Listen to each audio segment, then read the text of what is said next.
Ramadan Total Kebaikan bersama BMH. Ramadan 1441 Hijriah. Assalamualaikum warahmatullahi wabarakatuh. Alhamdulillah. Alhamdulillahilladzi arsala rasulahu bil huda wa dinil haq liyudhhirahu 'alad dini kullih wa kafa billahi syahida. Alhamdulillah, hamba-hamba Allah yang saleh dan salehah. Waktu duha ini kita membicarakan junjungan kita, suri tauladan kita, sosok yang sangat mulia, yaitu Rasulullah Sallallahu Alaihi Wasallam. Seorang dzurriyyah beliau pernah ditanya, bagaimana ya ketika Nabi Yusuf alaihissalam dilihat oleh para wanita-wanita Mesir pada waktu itu, lantas kemudian di sisi beliau ada Rasulullah SAW. Bagaimana keadaannya? Kata dzurriyyah Rasulullah SAW tersebut, jika para wanita itu melihat Yusuf, lantas kemudian tangan mereka teriris-iris, maka ketika Rasulullah SAW dilihat oleh para wanita itu, bisa saja hati mereka yang akan teriris-iris. Agung, luar biasa Rasulullah SAW. Tak akan pernah cukup kata-kata untuk menggambarkan beliau. Pada kesempatan ini kita akan membicarakan tentang sisi uswah beliau yang berkaitan dengan bagaimana beliau mengelola keluarga beliau dalam hal cemburu. Dan cemburu ini adalah bagian yang tidak bisa dipisahkan dari yang namanya keluarga. Hilangnya cemburu artinya hilang iman di dalam keluarga. Hilangnya cemburu artinya hilang Islam, hilang ihsan di dalam keluarga. Jika cemburu adalah bagiannya, maka tinggallah bagaimana kita memanage rasa cemburu itu. Dan secara khusus kita membicarakan tentang Aisyah cemburu, bagaimana Rasulullah Sallallahu Alaihi Wasallam menghadapinya. Istri Rasulullah Sallallahu Alaihi Wasallam itu berbeda-beda karakter. Di antara karakter yang sangat menonjol adalah karakter yang dimiliki oleh ibunda kita Ummul Mukminin Sayyidah Aisyah radhiyallahu anha. Sayyidah Aisyah radhiyallahu anha adalah putri dari Sayyid dari Abu Bakar As-Siddiq radhiyallahu anhu, sahabat yang sangat dekat dengan Rasulullah sallallahu alaihi wasallam. Kita memulai kisahnya ketika suatu saat Abu Bakar As-Siddiq ini dalam keadaan yang sumpek, dalam keadaan yang banyak masalah. Maka sebagaimana kebiasaannya dia akan menemui Rasulullah sallallahu alaihi wasallam. Dia menemui Rasulullah Sallallahu Alaihi Wasallam di tempat yang biasanya kalau Rasulullah Sallallahu Alaihi Wasallam sedang mendapatkan masalah, wahyu belum turun, maka Rasulullah Sallallahu Alaihi Wasallam berada di tempat itu, yaitu di salah satu bagian daripada Masjid Nabawi. Rasul kalau sedih ke masjid, maka ketika sampai di sana, Abu Bakar As-Siddiq melihat Rasulullah Sallallahu Alaihi Wasallam terlihat bersedih.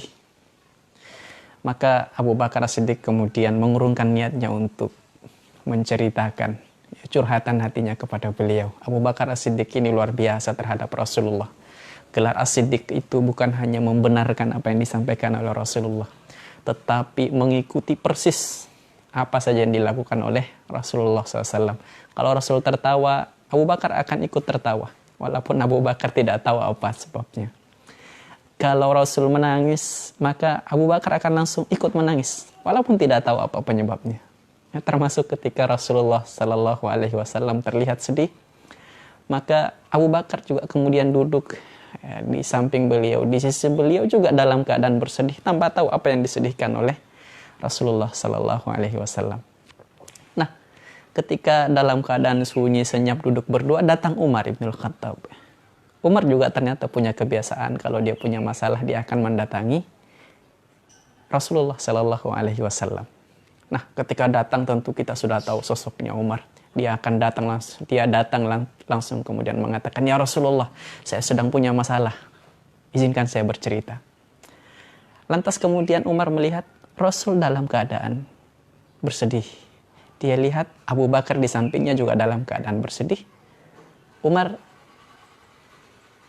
Al-Faruq radhiyallahu anhu kemudian, pantas kalau Rasul bersedih, maka pasti Abu Bakar akan bersedih. Tetapi Umar kemudian melanjutkan saja, "Ya Rasul, saya mau bercerita." Kata Rasul Shallallahu Alaihi Wasallam, "Silakan."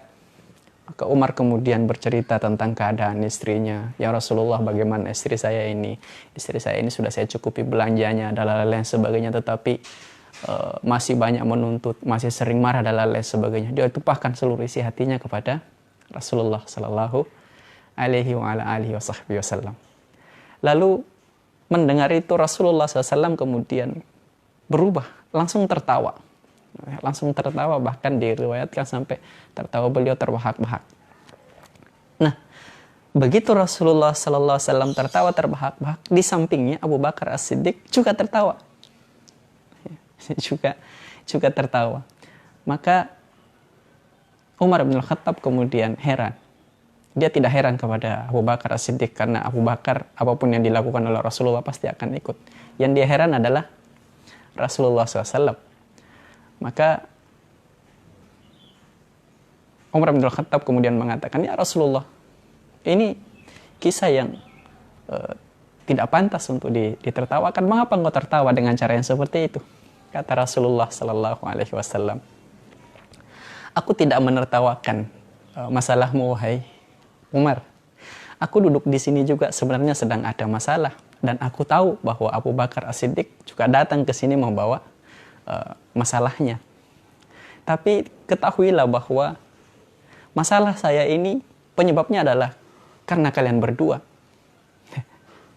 "Mengapa wahai Rasulullah?"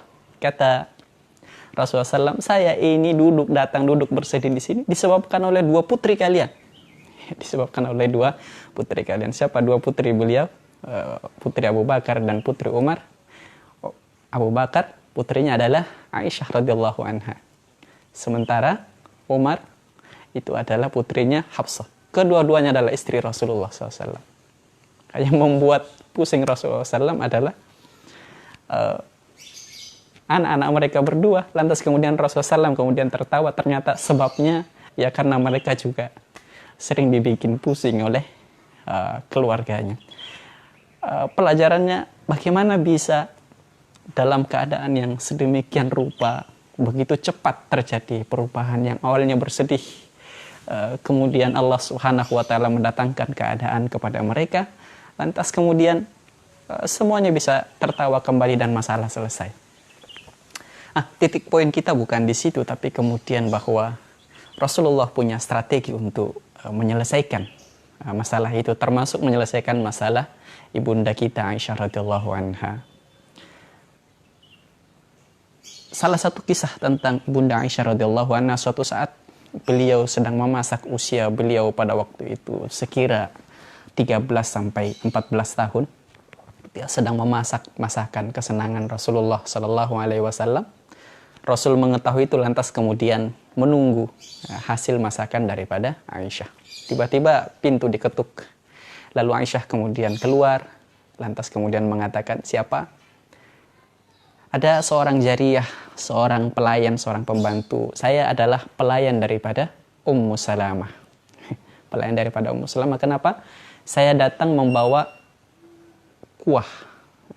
Membawa kuah untuk Rasulullah Sallallahu Alaihi Wasallam." Ada perbedaan. Aisyah ini adalah seorang yang sangat muda sekali dinikahi oleh Rasulullah, sementara Ummu Salamah ini dinikahi dalam keadaan yang sudah sangat sepuh, sudah sangat tua sekali, sehingga perbedaan pengalaman dalam hal masakan tentu berbeda.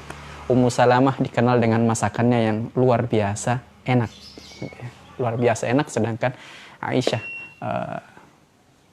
seorang yang masih sangat muda, tentu pengalaman dalam hal memasak belum seperti Ummu Salamah. Maka tentu kuah yang dibawa oleh jariyah ini adalah kuah yang sangat enak, dan Rasul Shallallahu Alaihi Wasallam beberapa kali menyanjung masakan Ummu Salamah. Maka melihat hal tersebut, Aisyah radhiyallahu anha di sisi Rasulullah SAW kemudian mengatakan kepada jariyah itu, bawa pulang atau saya pecahkan piringnya. Tentu jariyah ini dalam keadaan bingung. Kalau dia pulang, nanti akan dimarahi oleh Ummu Salamah, istri Rasulullah. Kalau dia tidak pulang, dia akan dimarahi oleh Aisyah, istri Rasulullah. Dimarahi oleh dua istri Rasulullah, ini adalah pilihan yang tidak mudah. Apa yang dia lakukan? Dia diam di situ. Dia diam melihat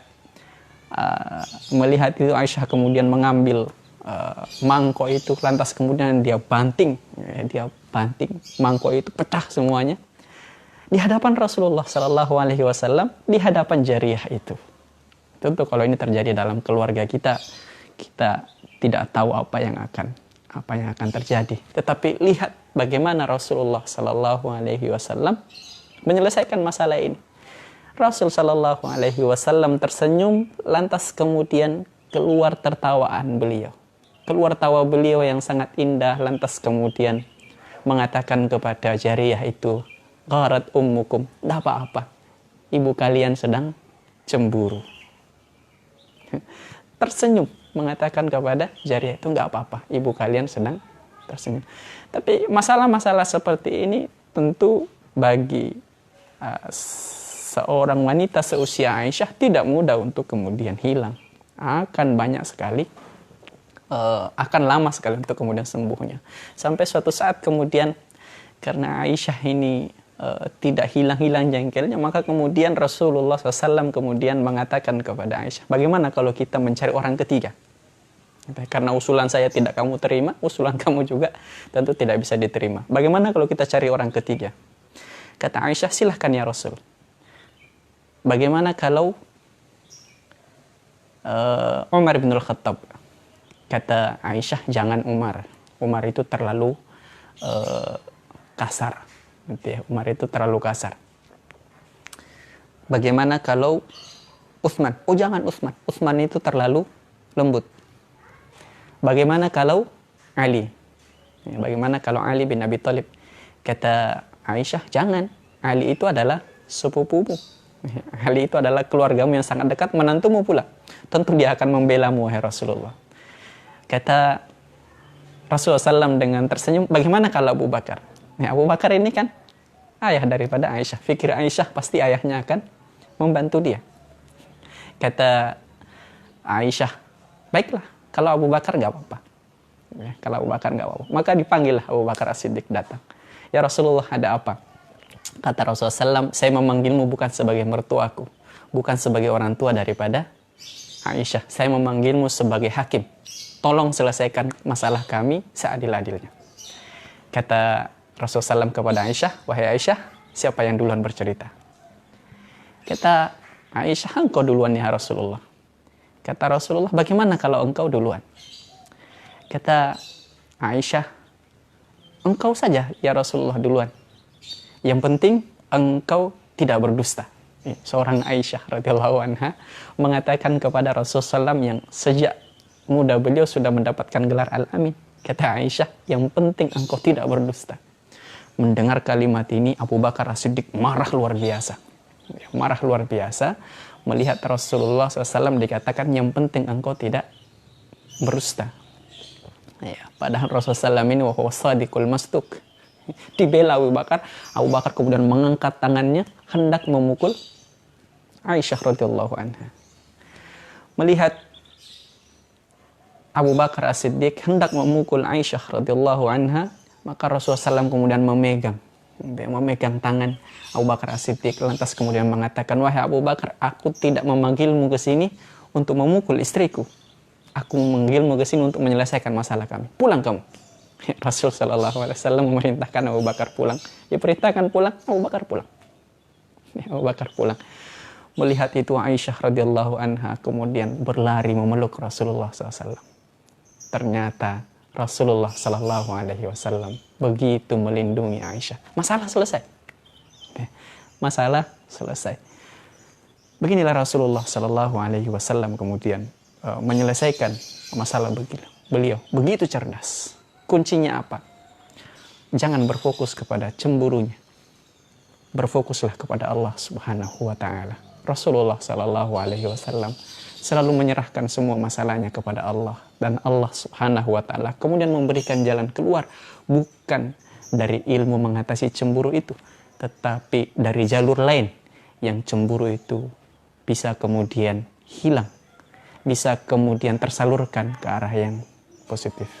Inilah kisah daripada junjungan kita, dari tauladan kita. Semoga keluarga kita semua di rumah bisa kemudian mendapatkan keberkahan daripada Rasulullah Sallallahu Alaihi Wasallam, untuk kemudian keluarga kita ikut bersama keluarga Rasulullah Sallallahu Alaihi Wasallam di jannahnya, di surganya yang sangat mulia. Aku qouli hadza, astaghfirullah li wa lakum, astaghfiruh. Wassalamualaikum warahmatullahi wabarakatuh.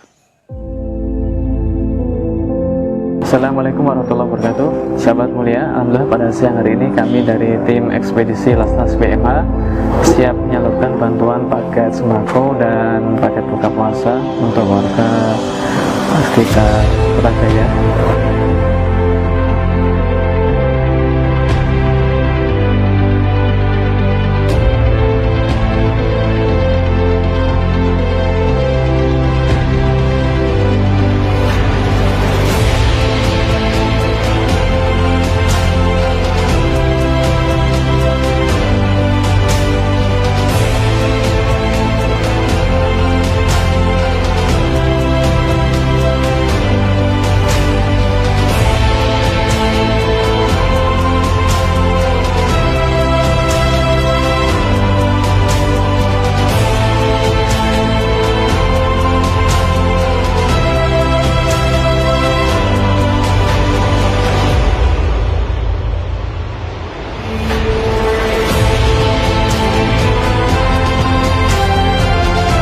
Assalamualaikum warahmatullahi wabarakatuh.